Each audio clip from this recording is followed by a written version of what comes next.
this little exercise. Okay, so folks, I'd like you to fire up AnyLogic on these machines, which I believe are Windows machines. You should be able to do that. Should be able to do that by going to the Start menu, Programs, and then finding AnyLogic Professional. I believe it would be AnyLogic 7 Professional. And bring that up. Again, if there's any problems with that, raise your hands.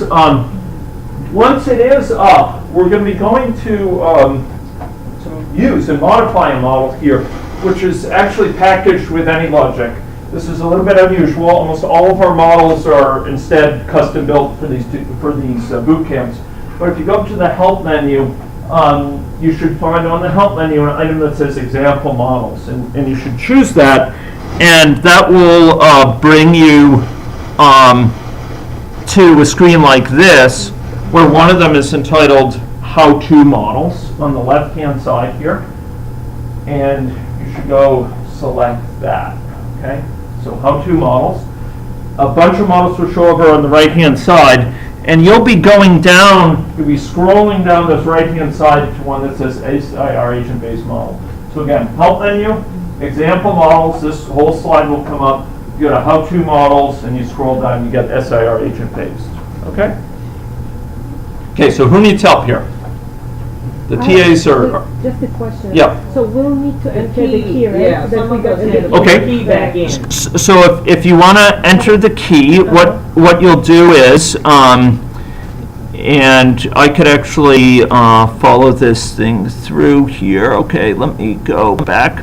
So there's actually this information here called AnyLogic trial key on this site.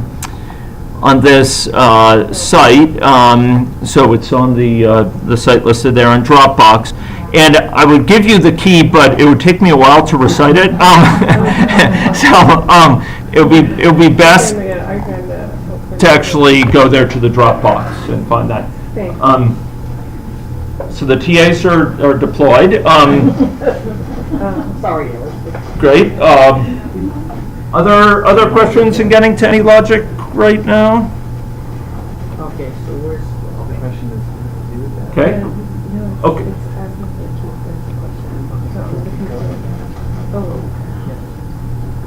Okay. So we're going to click on this one called SIR Agent Based here. Okay. And that will actually pull up the model. So I'm going to follow this thing through on my machine here, just so you could see these steps again. So Help, Example Models, and up will come the screen. How to, scroll down, SIR Agent Based. Boom. Okay. So what you'll see come up here is an interface that you'll become very familiar with over coming days. Okay, so here over on the left-hand side, you'll see information on the structure of a model. There'll also be this area over here, which is called a canvas, currently blank here, which will let you see more details about the structure, and a properties window, which also provides some information. For example, if you double-click on person here, which is describing what it means to be a person in this model, you'll see that a person has some characteristics that are described by something called a state chart here. And broadly, it's saying that a person in life starts susceptible, they progress at some point through a transition called infection to an infectious state, and then they go on to recover. And then there's some contacts that occur while in the infectious state. Okay, and a person also has a characteristic called their color. So the model focus here, as you might have guessed from that description, is infectious disease. It's going to simulate the spread of an infectious disease. It's going to start with a single index infective, which you're going to find on the lower right-hand corner of the screen. Who needs TA help? TA help? Okay, great. There's two models on here. Okay. SIR agent-based calibration. No, it's SIR agent-based. There's no But it's hidden. It's under, so I'll go through it again. Okay. So Kurt, go to example models, and then you go to how-to models, and down here, SIR agent-based. Yeah, but there's another route where it's agent-based calibration. Indeed, I think if you just go to examples, Oh, okay. it's SIR agent-based calibration. Oh, okay. Yeah, so you have to do this how-to. Yeah. Okay. So you make sure you do that how-to one first here to get that. Okay. Other questions? Questions? Challenges? The TA stand ready for deployment. Okay. Terrific. Okay. So we have this model. We're dealing with the spread of an infectious disease. We've seen a state chart. This thing called the state chart, which we're going to learn a lot more about today, which describes the natural history of infection. They progress from the susceptible state to an infective state to a recovered state. And if a person is infective, they can spread the infection. Their being infected is a risk factor for other people developing infection, getting infected. And it can spread in 4 directions from them in a very localized fashion to their neighbors. Okay? So having seen this, we've seen a little bit of model structure. I'd actually like to run it. So looks like we're having a bit of clipping issue here. So let me just frob this a little bit. Thank you, Kurt.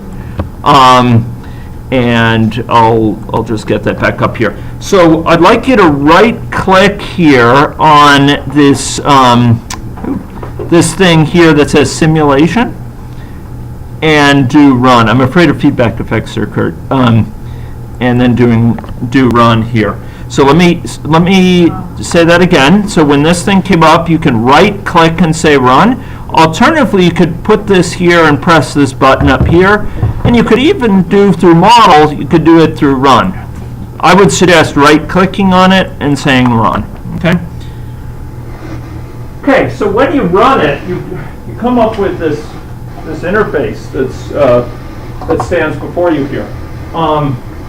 And what you'll see is some basic information on the states, and then you could have this button. And I'd like you to press that button, okay? And what you should see is something along these lines. You should see a little area down here in the lower right where actually somebody started infected, and now you should see this area growing over time. And it looks colorful and structured, but we'll try to explain what's going on here in a little bit more detail. So it should start to spread across the space. Who needs TA help right now to follow this? Okay.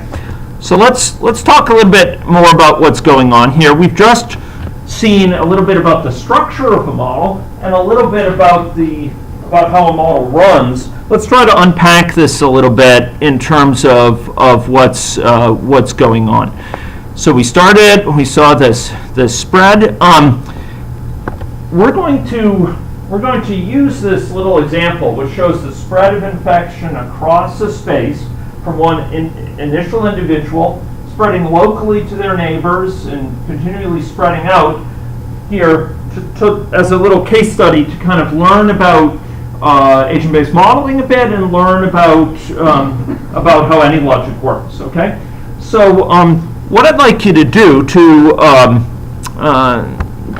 sort of further explore this is to go through another step where we'll be running this model. And I want to draw attention to the fact that we see a very distinctive pattern resulting from this. The pattern we saw began as sort of a little red blotch, and it's spread out here across the screen. The yellow here are susceptible individuals, the red are infectious individuals, and the gray are indicating recovered individuals. And this whole space is packed with individuals standing next to each other. So each individual is a neighbor on the north, south, east, and west, except for those right on the boundary. So can anyone help explain what is it that we're seeing here? Why do we see this sort of pattern? Anyone want to proffer a suggestion? So given that this field is chock-a-block full of people, each person has a neighbor in the north, south, east, and west, each of the cardinal directions, and that people start susceptible in life with the exception of one initial person who's infective initially. Why is it we see this sort of pattern of this growing kind of blob spreading across the screen? So here we're having this initial seed and it's starting to spread. Why is it we see this pattern? Because you're only infecting people right next to you. Okay, so that initial person can infect people, but it can't infect anyone. It can infect people next to them.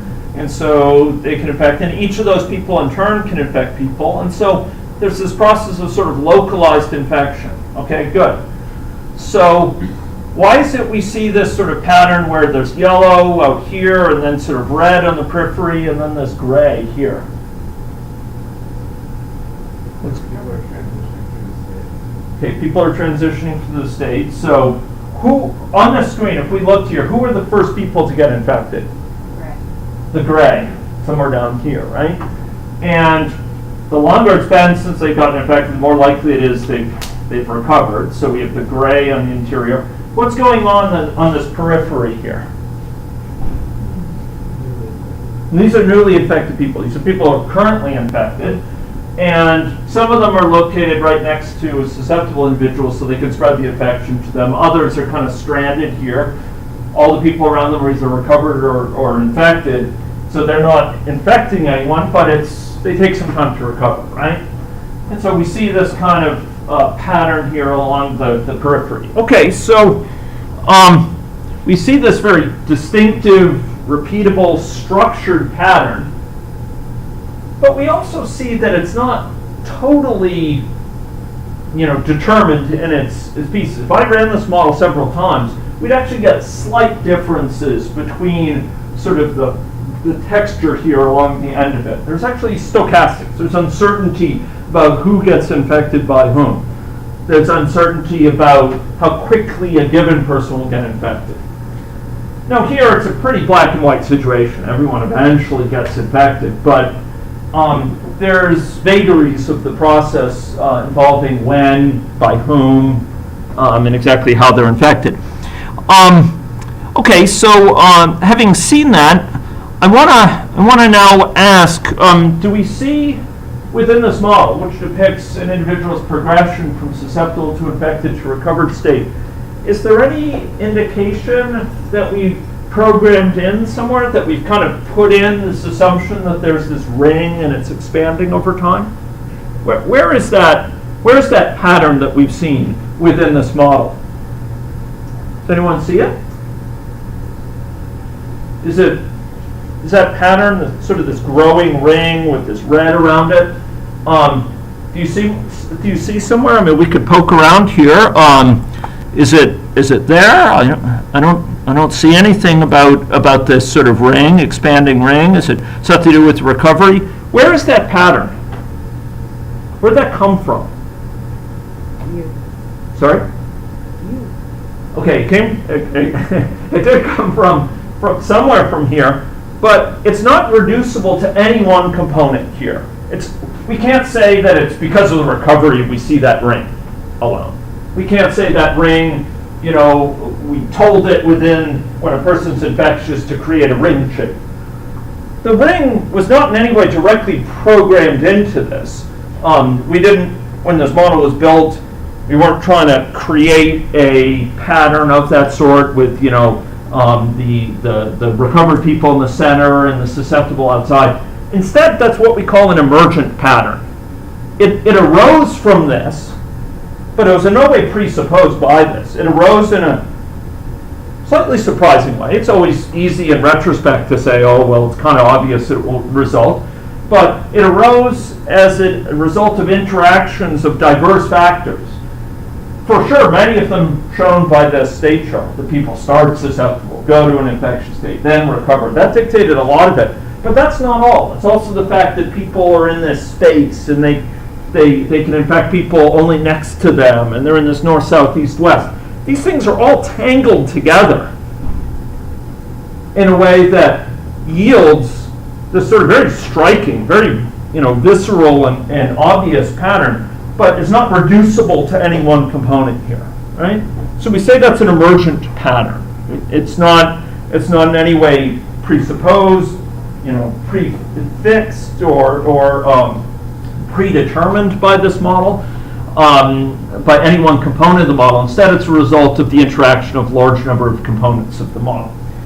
We could say to a certain degree the whole is greater than the sum of the parts here. We have a bunch of parts jumbled together here, but we see a pattern at a high level, this ring and its expansion over time, that's very different from any one piece of this, and that is not reducible to, can't be sort of dictated by any one piece. Instead, it's a reflection of their whole interaction together. So we talk about the whole being different than the sum of the parts, and that's really one of the essential concepts associated with system science. We're not dealing here with teasing things apart and understanding each piece in isolation. Instead, we're understanding how all the pieces come together to dictate novel behaviors, novel insights, often over time, like we saw with this pattern.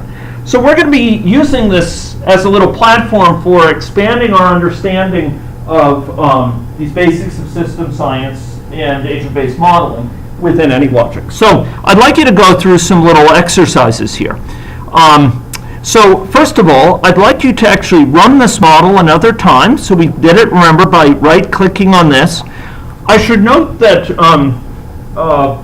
I hope it won't be presumptuous to try to say that in this boot camp, like my other boot camps, I try to take guidance from that of other great masters like Johann Sebastian Bach, who in his fugues kept on returning to certain points to reinforce them, to sort of revisit them with variations. And I find for my students it's really helpful to revisit certain basics again and again and again. And particularly in this first day, we're going to be revisiting certain basics to build up those basic skills. And one of them will be running a model. So again, right-click on this and do run here. This will be one of the most frequent things you do in the course of this week. And we're going to run, and what I'd like you to actually do is use this little thing down here where you can control what's shown on the screen to request model time be shown. So let me show again how I did that. You right-click here, or sorry, you just click here on this little golden triangle, and you select model time. And I'd like you to pay attention to how quickly this ring, this aspect of emergent behavior, takes to reach the top of the screen there. Okay. So we see this is a model running over time. This is one of the characteristics of these dynamic models. They play out over time. The state of the system, there's some current state of the system. People right now, a certain number of infected and recovered and infectious. Each person is in one of those states, and then over forward that changes. The population state evolves over time. And in this case it's evolving, and we're going to see how long it takes for it to get up there according to this time here. This is kind of an abstract measure of time. In some models it might be years, and some it might be days, and some it might be months. In this particular model, which is very stylized, we're not going to pay attention, but I believe it's defined in days here. And we're going to see, how quickly it reaches there. And my recollection is from this that it's going to take about 300 time steps. So we're going to see how that varies as we change some assumptions with this model. Okay. Okay. So, anyone need TA help to follow along this? No? Okay. So here we are. It'll take another 50 or so, and we'll then be able to use that as a benchmark to see the impact of various changes to this model. We're going to be changing it both by changing our assumptions about the particulars of the model, as well as by changing the structure of the model. Our assumption about how the world works is encoded in the model. Okay, so here we go again. Take you a little bit of time. My machine's really working with this. And I think I'll let that progress as I continue on. Okay, so we've shown with model time, we have a model time output. And I'd like you, once the model reaches the boundary, to press this little button up here, this red button, which is going to terminate the model and allow us to go on and make modifications to it. So we'll actually see not only how we can run these models and kind of inspect them, but how we can also modify them. Can you modify the units of the virtual time? You can, yeah. And I can show you where that's defined if you were interested. If you, in case you're interested, here you'll notice it says model time unit days. If you click on the model as a whole, you'll see there are these properties, and this is in general true in AnyLogic. You can click on things that will show you characteristics of that thing you're clicked on. Okay, this case you clicked on the model, and it's showing you information about this. For example, whether you're doing things in metric or imperial units, the name of the model, and in this case, the time unit associated with the model. So you could choose for a particular model the time unit that you wish to impose based on your interest. So if you have empirical data that's in months, you can impose that as the time unit. Okay, so here we go, and I think I'll stop this. It's clear enough. It'll be getting in at about 300 time units. So you can stop a model with that. You can also, I should note, go within the model and stop it using what's called the console. So if you do view console, there'll also be a way to stop it with that. Okay, so we've seen running a model. You can close up the model after you've stopped it. What I'd like you to do now is we're going to modify the model.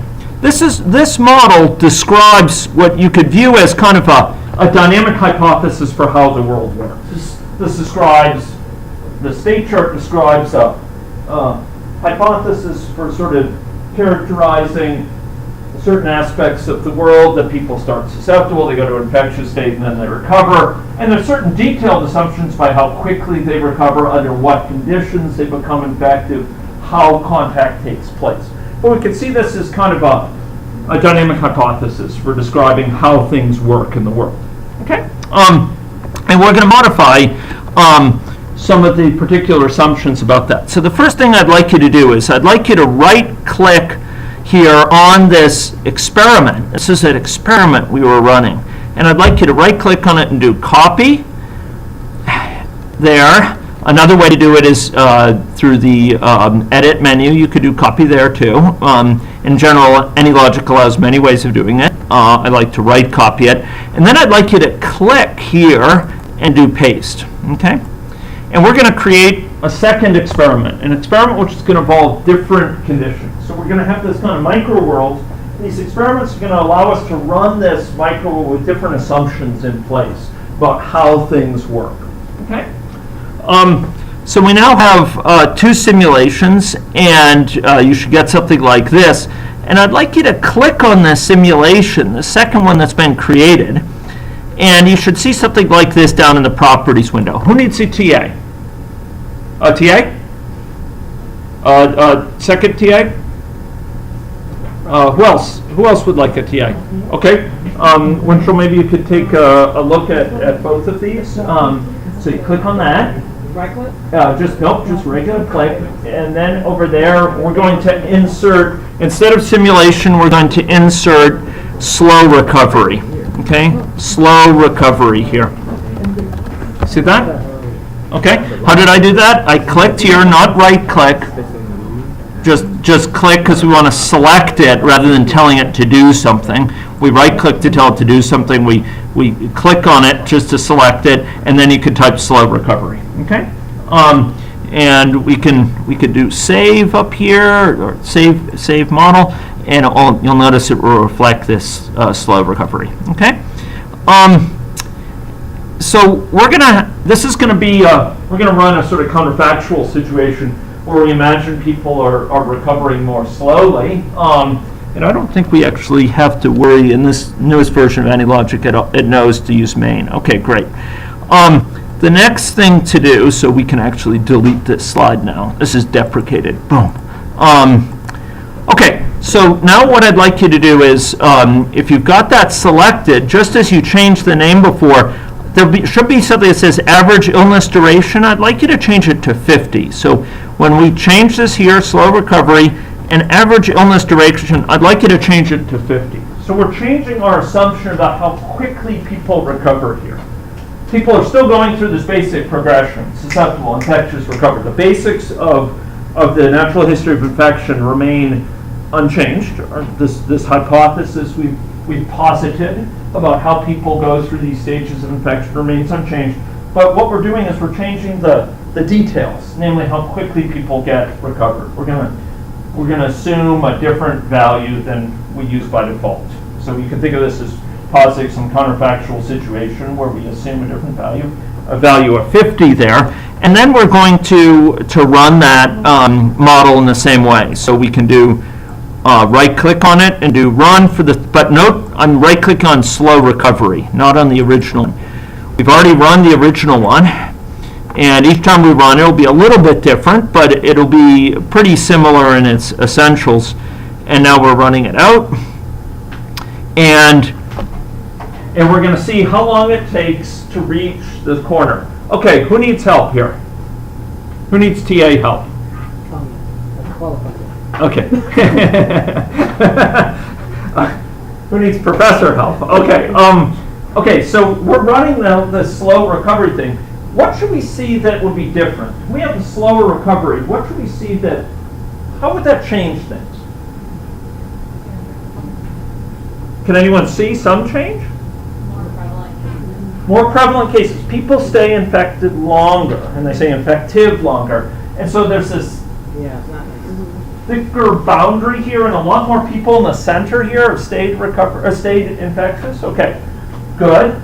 Okay, so people are staying infectious longer. Do you think that would change the number of people they infect? Staying infectious longer, they're circulating infectious longer. Is that going to change how many people a given person infects? What we call an infectious disease epi, the basic reproductive constant, R naught. Basic reproductive number, it goes by various names. But do you think that's going to change how many people, like if I'm sick and I'm sick for a longer time, is that going to change how many people I would infect in this model? Yeah, it's tempting to think that. Would it change how quickly I get to the end? Get to that top boundary, you think? You can go time it by doing this down here, model time, boom. Okay, model time 184. You think it will get up there more quickly because the infection will spread through the population more quickly? It's more virulent. You stay infected for longer? No? Why not? That seems to be more driven by the infection probability and then how you've actually decided how infections occur. So it's limited by the infection probability and who you manage to infect. Okay, so here's some very important points being made here. One issue here that I really like about the response is there are these constraints. It's limited by. We talk, in chemistry of rate limiting processes. We talk about bottlenecks when it comes to traffic. And there are bottlenecks here. So it's true that someone stays infected longer, but it turns out that there's only so many people they can infect. They can infect someone in the north, south, east, and west. And pretty much everyone is getting infected here. And so, if you've got everyone staying infected for longer, it's not going to make that much of a difference, actually, in how many people get infected, and nor will it make much difference in how quickly it sweeps to the end. And I make this point because if you were to put the same model, if you were to build a classic, what's called a compartmental model, system dynamics model, a model which involved random mixing of people, it assumed that people kind of bounce into each other across this entire space, it would say, the infection will spread more quickly through the population, and there'll be a larger number of people infected per infective. And it turns out that that's not really the case here. If we have this spread of infection that's really restricted in how it can spread geographically to very localized neighbors, it's not the case that it's going to spread that much more quickly, nor that it's going to, nor that you're going to have a higher number of people infected by a given infected.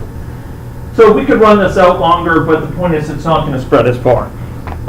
We've made a minor change here, though, and this is what I want to draw attention to. We've changed our assumptions about this model. We've been able to run it with new assumptions. So AnyLogic has, and this is important, I'm going to stop this here and tell you it's not going to make that big a difference in how long it takes to get there. But what's the more important point is that AnyLogic has these notion of experiments, and you can run the same basic model structure with different experiments that suppose different quantitative, they differ in degree, in particular assumptions involving certain parameter values. For example, you could specify those as different experiments and run them all against the same model. So here we've sort of run the model twice. Once was a baseline simulation with a smaller illness duration, once with a larger, and we could add experiments which change other things, like the contact rate or the infection probability per discordant contact, per contact between the susceptible and infected. Okay, so here we've seen that we could modify these small assumptions. I'd like now to see how we could modify instead our assumptions about the natural history of infection. I'd like to see how we can modify on a more fundamental level what this model depicts. Okay, so to do that, I'm going to take you back to the model, and we're going to change it so that people don't have lifelong immunity. Instead, they have waning immunity. How would I do that? How would I? If you take a look, does anyone want to advance a guess? Here's something depicting the natural history of infection, and we're going to be going later in this day and explaining the details about these states and transition types and so on. But just looking at this right now, does anyone want to advance some guess about how if we want to represent waning immunity, the fact that people don't have immunity for their entire life, what do you think we might do? Put one of these arrows, these so-called transitions, from recovered to susceptible. So, ladies and gentlemen, let's do that. Okay, so to do that, we're going to go over to the palette here, and we're going to go down to this place that says state chart. The palette's going to be this.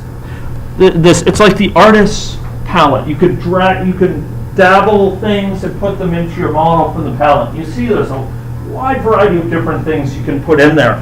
But I'm going to particularly highlight this ones from the state chart. So this has to do with these state charts, which are a key building block for these models. And I'm going to drag in. I clicked on, and I'm going to drag in this thing that's called transition. And I dragged it so that it's coming out of recovered. Let me do that again for those of you who are watching. You go over here, so I clicked on palette here, and then I clicked on this state chart component, and I drag in transition, and oops, if it's not connected, it will be white. I want to make it connected, so it should be green. And then the other component, I'm going to go up to susceptible. Why? Just as you said, I'll connect it so people can go back from recovered to susceptible. This represents the fact that they can travel, they can go from a state of being recovered to a state of being susceptible. Now, right now it's kind of passing through infectious just by happenstance. I don't like that, so I could double click on this and drag it so it's routed around it. It doesn't actually make any difference in the logic, it just helps prevent misunderstandings. In other words, when you drag it right through there, if it goes right through there, it's easy to mistake, you can go back to infectious state. Really what's happening is you can go around. So let me rehearse that one more time. For those of you who are still trying to catch up, you drag in from this transition here over in the palette in this state chart area, and then I drag it up here, and then I'm going to double click just like that and drag it like that. Okay? So we can route it around. And generally you can double click and shape it as you see fit. Okay. So now we have a waning immunity transition, and let's go down and name it. We'll say waning immunity. Now, when you folks typed that, and actually when you put in that 50 earlier, when you didn't know it, is that you joined the ranks of Java programming.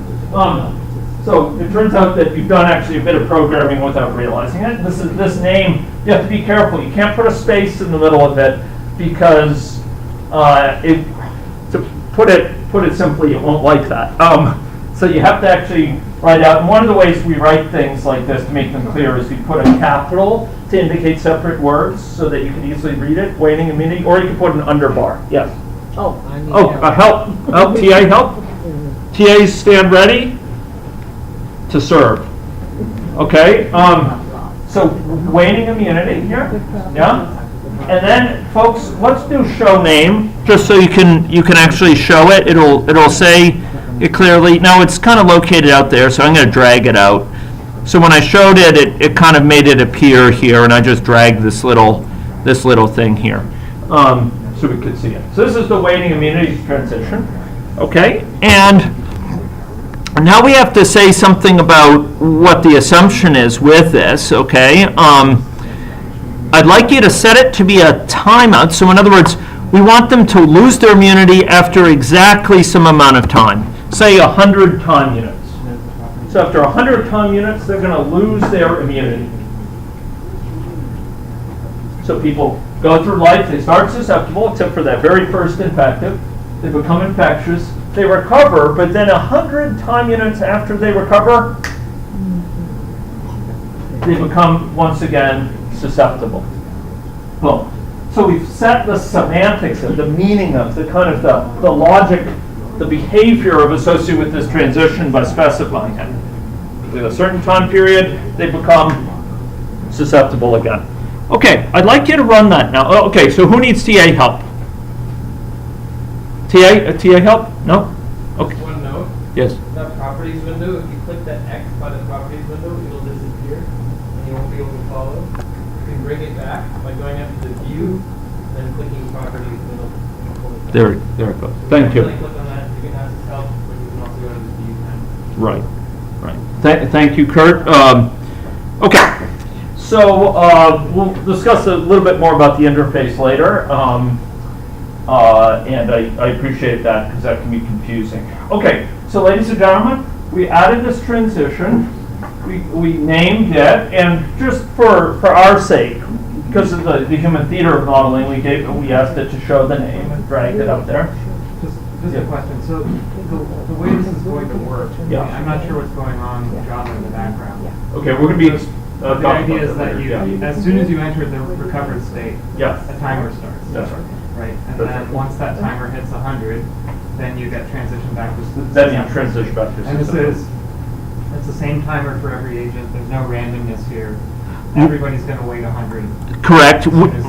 As soon as they hit that recovered state, they're going to wait 100. Exactly, and we have the option of using a wide variety of assumptions about this. We could actually draw the timeout, even with a timeout, exactly how long is it to be they could recover. We could draw that value from a distribution. Mm-hmm. We could set it by contrast to be a certain chance per unit time that they'll recover, in which case they'll have an exponentially distributed time within the state, or we could have it be contingent on some condition being the case or what have you. And we'll get to these transition types later in the day.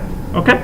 So this is a timeout. Right now we're making the singularly simple assumption that 100 time units after people recover, they then lose their immunity. So now let's rerun the simulation. Now I want to highlight the fact we've modified this underlying model here. We've modified our assumptions about how the world is working to add in this new element of the natural history of infection, this waning of immunity. That's going to apply now to any experiment we're doing. So let me ask this, before we run the experiment, how will that change things? If people lose immunity, how will that change what we saw before? You'll get a ring of the inside will become yellow again, pretty much. Okay, the inside will become yellow, and will it stay perpetually yellow? Well, that will probably depend on how long people stay infectious.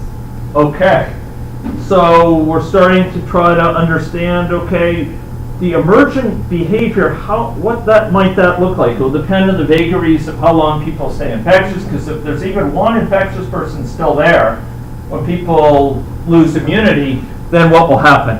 Just spring up again, you get the same thing. You get another outbreak here. Okay, so people see what's going on here. We that's right. We've changed our assumption about this natural history of infection in a very simple way, but it's led to quite textured patterns within this, where we have now multiple waves of infection. So what's happening is, as before, people start susceptible, except for that initial index infective. People get infected, they recover, but then some of those recovered people now become susceptible. But if they come into contact with one of these residual infectives from the previous wave, one of these people who stayed infected for longer, then those new susceptibles will now become infected, and the infection will propagate to that generation. Yes. TA help? Okay.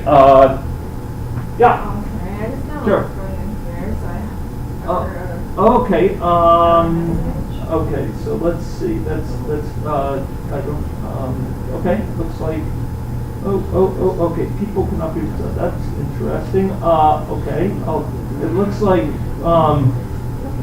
Okay. I'm gonna ask one of my TAs to do this, but it looks like you need to. Okay. There's people. Yeah. I don't see a problem with that. Okay. People can. Okay. Winchell, could you help me? You may need to reload that model. Okay. So here we have this sort of multiple generations of infection, and the infection will continue in this way. You'll note, by the way, that this right now, I don't know if this is occurring to you, but my model is being slowed down by the fact that it actually is telling me it could use a little bit more memory given to it. And if I want to give it more memory, I can do so, give it a little bit more elbow room. If I go down here, I click on the experiment, and I could say give it some more memory, then it will probably run a little bit faster. So it's getting limited by the amount of memory, and now it can actually run faster. Okay. So folks, we've seen this sort of situation with multiple rounds of infection. So let me ask this. I'm going to finish up here this little brief introduction. But let me ask this. Suppose we were to now look at the case of slow recovery versus not slow recovery. How would it differ for those two? If we have slow recovery, what do you think will be different? Less gray. Sorry? Less gray. Okay, less gray. Okay, and what would that lead to in terms of these generations of infection, do you think? So there'll be a thicker boundary, right, associated with these infectives, and therefore the new generation will be more likely to get infected more quickly, right? There'll be more of these residual infectives around, right? And that infection will be introduced more quickly. Let's suppose we were to assume a very brief duration of infection. How would that affect things? Okay, now you could see almost these multiple generations are becoming intermixed. There's this generation of new susceptibles is still coming in while there are lots of these infectives still around. Suppose we wanted to assume a very brief history of brief duration of infectiousness. How would that affect things? If I wanted to investigate that, I could do I could do copy. I'll just copy this, copy, and then I could do a paste, and I'll make this a brief infection, and I'm going to make it a duration of 5. How would that be different? What would we see differently with a duration of 5?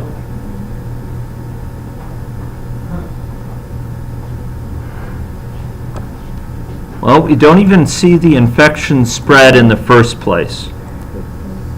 It's just not catching. That very first person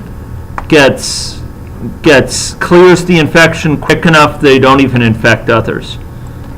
If we made it 10 instead, we would get a situation where they might infect others, but it will be a quicker, each generation will be quicker, and that new generation actually has a bit of a chance to escape. What was your duration? Excuse me? 10. I did 10 for this one. So now we actually have a situation where the new generation actually has a chance to escape the ravages of infection, because there may be no one to infect it left in there by the time they come about. So every time you run the same model, you will Yeah. end up with exactly the same No. amount of time that No. the model will end? It won't be exactly the same because of the vagaries of the stochastics involved. For example, who sticks around still infected will vary from run to run. Sometimes it might be someone down here would have led to one of these new spreads of infection, and that can make a big difference. Sometimes the infection here may actually not spread to the new generation just by the luck of the draw. Sometimes it may spread to the new generation more quickly. And so there can be quite a bit of variability sometimes between runs of the model, and we're going to see how AnyLogic provides us tools for dealing with that, for developing confidence about a model's behavior over time, and trying to avoid just being fooled by a fluke that the particular round we did was unusual in any way. We want to run it many times, and we want to draw confidence from replicability over many, many runs of the model. And we'll see how we can do that quite easily in AnyLogic. Okay, so this was a mean recovery time of 10. Okay, so what have we seen from this? Well, we've seen that a model depicts a sort of hypothesis about how the world works. Here we have sort of a hypothesis involving a natural history of infection. We have people spreading the infection locally. They're in some environment, some space. These are all big features of agent-based modeling. We see that given such a model, we can run it. And while the running of it is stochastic, it exhibits variability and happenstance, there's often broad patterns elicited that are emergent, that cannot be reduced to any one component of the model. And we've seen that by changing our assumptions in the model, we can often see significant changes in the results of that model. Significant and sometimes qualitative differences in the patterns elicited from that model. Patterns, be they over number of people infected over time, as described by those numbers at the top, or the visual patterns associated with these models. We've also seen that in AnyLogic, we can describe a lot of the features of a model, not all by any means, but a lot visually with these state charts and so on, and we can modify those things visually to change our assumptions as captured in the model. And we've also seen, just as asked here, that typically to develop confidence about a model's results, we're going to need to run it several times over, often hundreds of times, to be confident that what we're seeing is not a matter of just a fluke, dumb luck, that it's something that's to be regularly expected from our models, to give us statistical confidence associated with our conclusions. And finally, we've seen that within AnyLogic, there's tools for maintaining a model together with different assumptions about the model, so you can easily rerun it with a set of sort of standardized experiments that you've created. Okay, so that was a very brief glimpse on a hands-on basis to some aspects of agent-based modeling. Right over now, and then I'd like you to come back maybe in about 10 minutes or so. And we're going to go into motivations for system science and agent-based modeling. Why is it we do this? And I'm hoping that this little encounter will give you some concrete reference. So when I use terms like emergence, or use terms like patterns, or what have you, you'll have something to point to in your mind that remind you of things you've seen. Okay? So if you could come back in about 10 minutes, we'll get going for the balance of the morning. There's water in the back.